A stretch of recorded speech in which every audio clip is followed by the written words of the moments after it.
Good day, I'm Lorraine Mendez, and this is your JIS News for Tuesday, October 5. The Electoral Office of Jamaica, the EOJ, will begin distribution of the newly designed voter registration identification card on October 11. It will replace all current voter ID cards which expire on December 31, 2021. The Director of Elections, Glaspole Brown, says the distribution will take place through the network of constituency offices. Electors eligible to collect new IDs are those whose cards were automatically renewed because it was issued in 2015 or after, and those who applied for renewal up to July 2021. Mr. Brown was speaking at a recent JIS think tank. Because of the issue as it relates to COVID protocol, we have sought to distribute the cards based on different days, based on the start of their last name. So what will happen on a Monday, persons whose last name starts with A to E can then visit their constituency offices. On Tuesdays, persons with their last name beginning with from F to K can do so. Persons where their last name starts with L to P can visit their constituency offices on Wednesdays, and on Thursdays, surname that begins with Q to T, and on Fridays, U to Z. Offices are opened 8:30 a.m. to 4 p.m. Mondays to Thursdays and 8:30 a.m. to 3 p.m. on Fridays. To allow for a smooth processing, persons are being asked to take along their old voter ID card and receipt for renewal. Additionally, electors are encouraged to confirm their pickup location before visiting the EOJ office by calling 888-991-VOTE. That's 888-991-8683.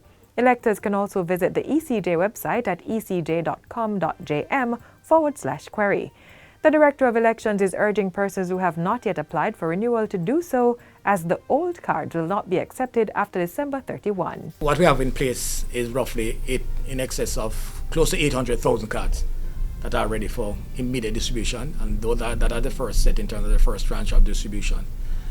We anticipate that as we go along, we'll have a turnaround time of in excess of about a month to 6 weeks for additional cards to be put out there for distribution.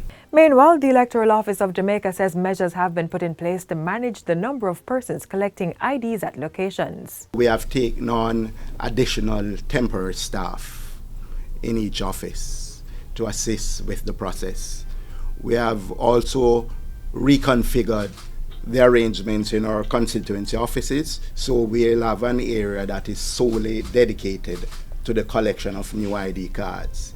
And if you're there to do any other business, whether it is registration, revision, or seeking general information, there's another section that you will go.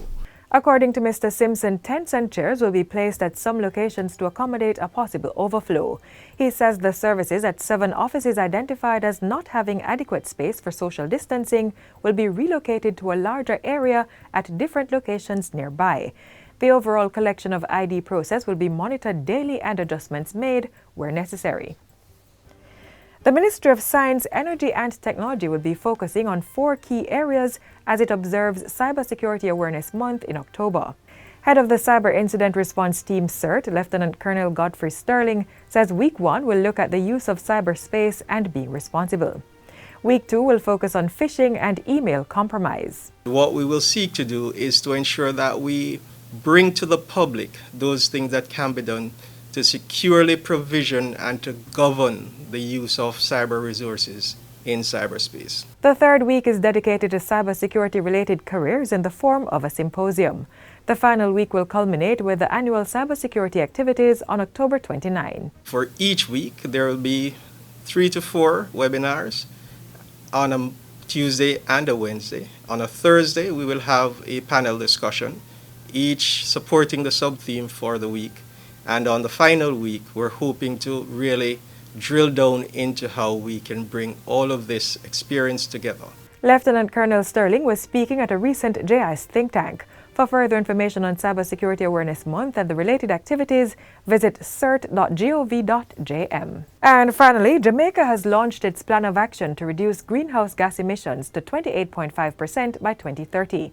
The strategies are contained in the island's Nationally Determined Contribution NDC Implementation Plan. Climate Change Minister Pernell Charles Jr. says the NDC will be presented to the world during the island's participation in the upcoming UN Conference on Climate Change in Glasgow, Scotland. Today, With plan in hand, we stand ready to take the next step on our journey to achieving our climate goals.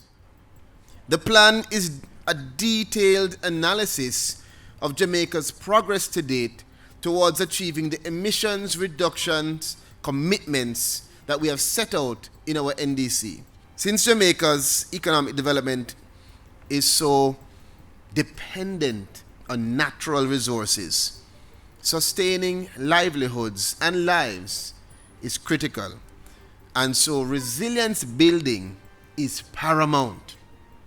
So when we talk about climate action to combat the climate crisis, this is not just some hairy-fairy theoretical concept.